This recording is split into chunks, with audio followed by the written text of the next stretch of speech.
Scopie. Jean-Pierre Allon.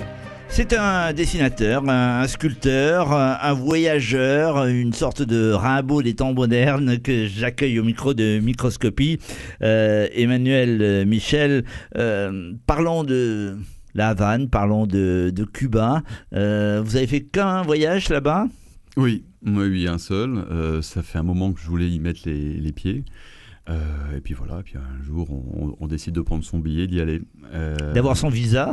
D'avoir son visa, voilà. Ce qui n'est pas toujours évident quand on va à Cuba. Ouais, mais là, ça n'a pas posé de soucis. Il y a des endroits plus compliqués, mais non, la Cuba, ça a été. Et puis voilà. Donc après, on prépare le voyage, on se met dans les bouquins, dans les cartes. Et puis, une fois sur place, on déroule et on se régale. Voilà. Alors, quand on arrive à La Havane, pour quelqu'un qui a l'œil du peintre, presque du photographe, c'est du pain béni. Tout est offert. C'est sur un plateau. Que ce soit les sourires des gens, que ce soit les...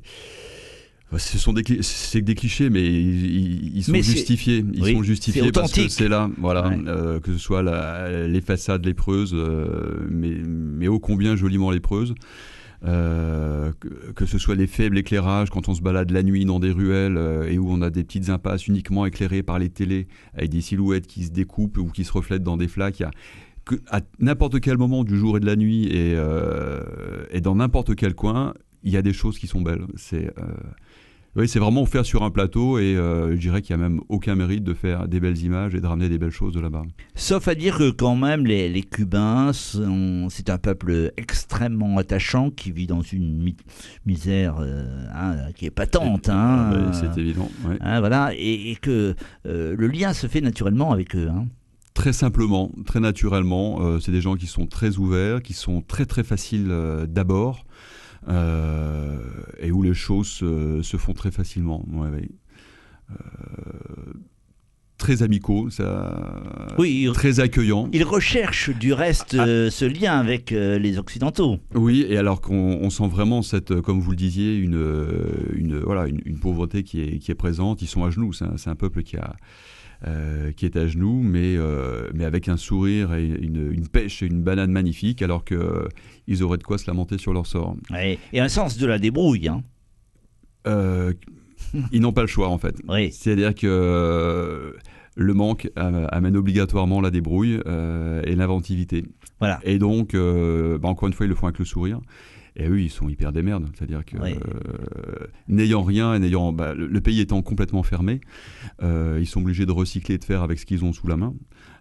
Et donc là, l'imagination, la débrouille s'impose. C'est même pas, on cherche pas à être débrouillard, on l'est, sinon on reste sur le carreau, quoi. Oui. Et le Cubain peut être professeur, chauffeur de taxi et gardien de nuit d'hôtel le soir. Oui, cumuler trois métiers. Il cumule au maximum pour pouvoir gagner au maximum, pour pouvoir simplement vivre. Tout le monde ne connaît pas forcément les Cubains et ce qui se passe à Cuba et ce qui s'y est passé.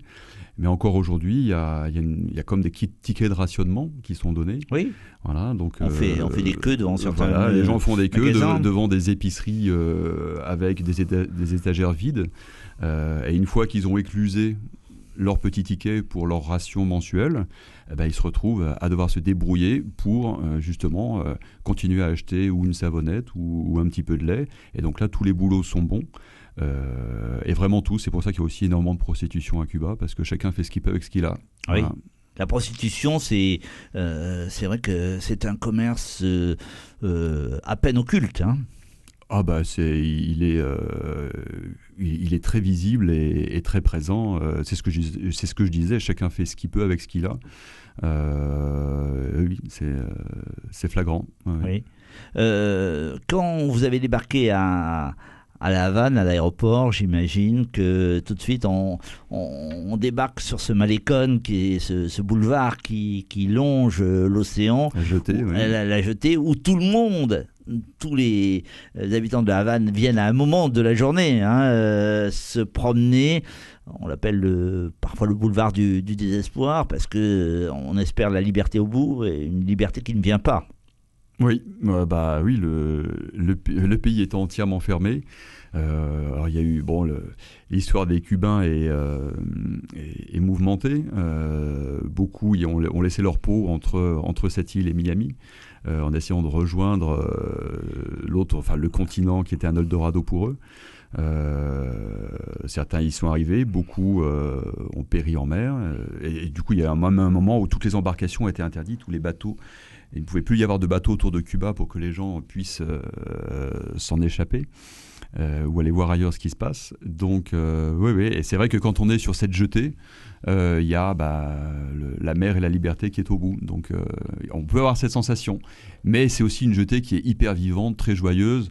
Là, on parle de choses qui sont peut-être un peu tristes. Cuba, c'est pas que ça non plus. Hein. Il y a la musique qui est omniprésente. Là aussi, on est dans les clichés, mais elle est là, justifiée. Voilà, évidemment. Ça, on se balade, ça sonne, ça bouge, ça danse, ça boit, ça vit.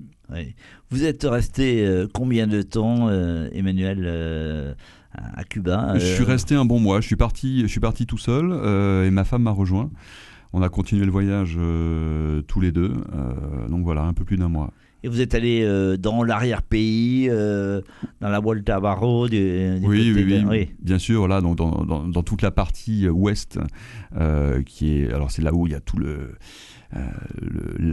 la Mecque du cigare, voilà. Et puis ensuite, de manière assez classique, redescendre toute l'île jusqu'à l'est.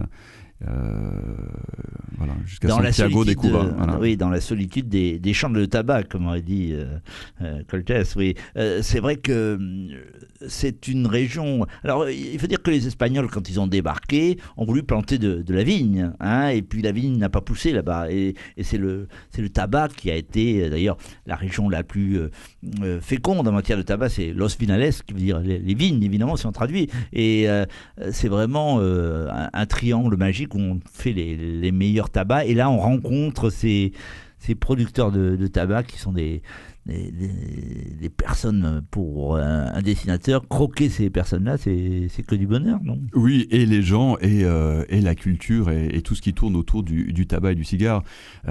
Donc Los Vinales, les vignes, il y a énormément de points communs entre le cigare et le vin, oui, je trouve. Oui, que ce soit alors pas techniquement dans l'élaboration, mais dans le savoir-faire pour élaborer un produit qui, au final, est un produit de plaisir, gustatif et de qualité, avec des qualités variées. Et il y a vraiment une culture du cigare qui est magnifique, et pour peu qu'on s'y intéresse, encore plus évidemment. Alors après, il y a les gens qui y sont, qui font vivre cette culture-là. Alors, il y a les cigarières, mais elles sont loin du personnage de Bizet, hein, quand même. Oui, là on est dans la légende. Oui. Non, il y en a quelques-unes, mais c'est pas ce qu'on voit le plus. Après, c'est sympa d'aller jeter un coup d'œil et de se balader dans les fabriques aussi. Dans les petites fabriques entre autres, et où on les voit, voilà, où on peut suivre toutes les étapes de fabrication, que ce soit de la culture jusqu'au produit fini. Quoi. Oui. Donc, passion. Vous fumiez le cigare quand vous êtes arrivé à Cuba ou pas? Oui, déjà. Je fumais et j'aimais déjà ça. Ouais. Et c'est vrai que, comme beaucoup de choses, plus on en sait et plus on s'intéresse à un sujet, plus voilà. Donc. Oui, le cigare est à Cuba, ce que le vin est à Bordeaux ou à la Bourgogne. Donc difficile de passer à côté, d'autant plus que c'est une vraie culture. Des Cubains qui sont très cultivés, car s'il y a deux domaines dans lesquels Fidel Castro s'est révélé efficace, c'est l'enseignement et la médecine. Oui. Hein, c'est les deux domaines sur lesquels on peut dire que l'île a progressé. Le reste. Oui, voilà, c'est exactement. Enfin oui, c'est exactement ça. Et c'est pour ça que c'est très compliqué de porter un jugement sur ce qu'a fait Castro, y compris d'ailleurs pour les Cubains, parce que sur ces deux domaines-là, il a été bon. Oui. Pas sur le reste. Pas sur le reste, et Dieu sait que le reste... Vous comprenez Hemingway quand il avait choisi de passer quelques années, Oui, évidemment, quand il a décidé de poser ses valises au bord de la mer et de vivre un petit peu là, évidemment.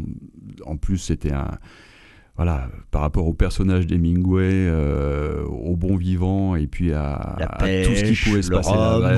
La pêche au gros, le rhum, les bars. Oui, ça se comprend et ça se conçoit. Ouais. Dans ce chapitre consacré au cigare, j'aime bien un de ces titres que vous avez repris, Vivre tue. Comme aujourd'hui, on met que le tabac ou l'alcool tue, vivre tue. Oui, j'ai repris la calligraphie des étiquettes qu'on trouve sur tous les produits de tabac, où fumer tue, mais j'ai mis que vivre tue. Alors, sans transition qu'une, on traverse cette part d'océan pour aller de l'autre côté, vers le pays de la liberté, celui qui fait rêver, Miami. On remonte jusqu'à New York, et là, dans le même album, on trouve... deux entités totalement différentes. Oui, alors elles sont vraiment différentes. Elles ont... Au début, je ne pensais pas du tout les réunir dans un même livre.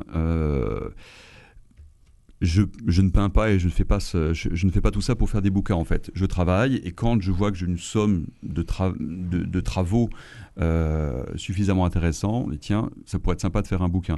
Donc j'en ai fait vraiment sur d'autres destinations. J'ai fait d'autres voyages entre les deux là, entre Cuba et New York. Mais je me suis dit que les deux réunis, ça avait une cohérence à la fois esthétique. Il y avait quelque chose d'un petit peu urbain, il y avait quelque chose de... Enfin, je trouvais qu'il y avait à la fois un lien, enfin, je trouvais qu'ils allaient bien ensemble. Donc, je les ai réunis dans le même livre. Et en plus, c'est vrai qu'il y a cet antagonisme, voilà, Cuba-New York. À la fois, c'est très, très différent. On est dans deux mondes opposés. Un qui est très vertical, l'autre qui est horizontal, d'ailleurs.